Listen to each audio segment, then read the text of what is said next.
एउटा अनौठो कहानी सुनौँ। एउटा अनौठो कहानी। यो कहानीबाट तपाईँहरूले के बुझ्न सक्नुहुन्छ भन्दाखेरि झोलेको हुँदो रहेछ, कुनै पनि पार्टीको झोलेको हुँदो रहेछ र कुनै पनि ठाउँको कुनै पनि क्षेत्रको भेडो। हामी सामाजिक सञ्जालहरूमा यो ठाउँका मान्छेहरू त भेडा रहेछन्, यसलाई जिताएनन् भन्छौँ नि, वास्तवमा को झोले रहेछ, को चाहिँ भेडा रहेछ। यी भेडा र झोलेको आज फाइनल गरौँ कुरो, को झोले हो, को चाहिँ भेडा हो भन्ने कुरा। एउटा राम चाहिँ पूर्वको, श्याम चाहिँ पश्चिमको। राम प्रगतिशील पार्टीको, श्याम चाहिँ उन्नतिशील पार्टीको। रामको क्षेत्रमा प्रगतिशील पार्टीलाई राम्रो बहुमतले जिताए, श्यामको क्षेत्रमा उन्नतिशील पार्टीलाई राम्रो तरिकाले जिताए, होइन।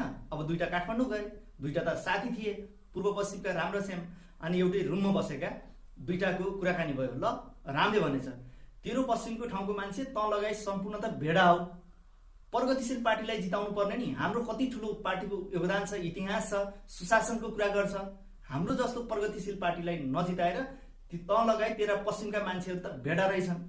रामले श्यामलाई भन्दो रहेछ। अनि श्यामले के भन्दो रहेछ भन्दाखेरि होइन, तेरो पूर्वका मान्छेहरू त महाभेडा रहेछन्, भेडाको पनि महाभेडा रहेछन्, जो चाहिँ हाम्रो उन्नतिशील पार्टीलाई नजिताएर हाम्रो सुशासनको कुरा गर्थ्यो, भ्रष्टाचार मुक्त कुरा गर्थ्यो, हामी जस्तो उन्नतिशील पार्टीलाई नजिताएर प्रगतिशील पार्टीलाई जिताउने तिमीहरू त खदम रहेछौ, तिमीहरू त भेडा रहेछौ, त लगायत तेरो ठाउँको मान्छेहरू त भेडा रहेछ भन्ने कुरा फेरि श्यामले रामलाई भन्दा रहेछ। त्यही भन्दा भन्दा दुईटा बीच ठुलो झगडा भएछ, मनमुटाव भएछ। ठुलो झगडा भइसकेपछि अब दुईटा त वास्तवमा भेडा कुन ठाउँका मान्छे हुन्, रामले श्यामलाई, श्यामले रामलाई तेरो ठाउँका मान्छे भेडा भनाभन गर्छन्, वास्तवमा भेडा कुन ठाउँका मान्छे रहेछन् भनेर दुईटा गएछन् वकिल कहाँ। अन्तिम अब निर्णय त वकिलले दिन्छ, फैसला वकिल कहाँ गइसकेपछि अनि वकिललाई सम्पूर्ण कुरा बताइसकेपछि वकिलले भन्नुभएछ, ल वास्तवमा तिमी दुईटा, न राम त तेरो ठाउँका मान्छे भेडा हुन्, न श्याम त लगायत तेरो ठाउँका मान्छे भेडा हुन्, भेडा त अर्कै छ, यसको निर्णय गर्न नै सक्दिन।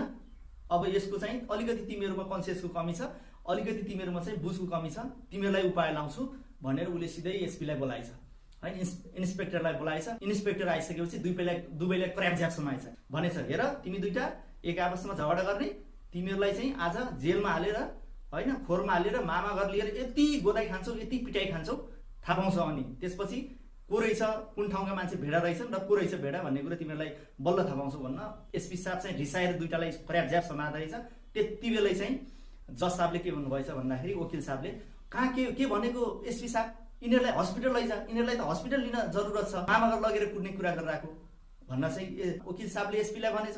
अनि एसपी फेरि फायर भएछ, अनि हस्पिटल लिनुपर्नेमा मलाई किन बोलाएको त, हामीहरूलाई पुलिसलाई किन बोलाएको, हस्पिटल लिनलाई त एम्बुलेन्स बोलाउनु न वकिल साहब, हामीलाई किन बोलाएको भनेर फेरि एसपी साहब फायर भएर गएछ। अनि वकिलले एकछिनपछि एम्बुलेन्स बोलाएछ, दुईटैलाई एम्बुलेन्समा हालेछन्।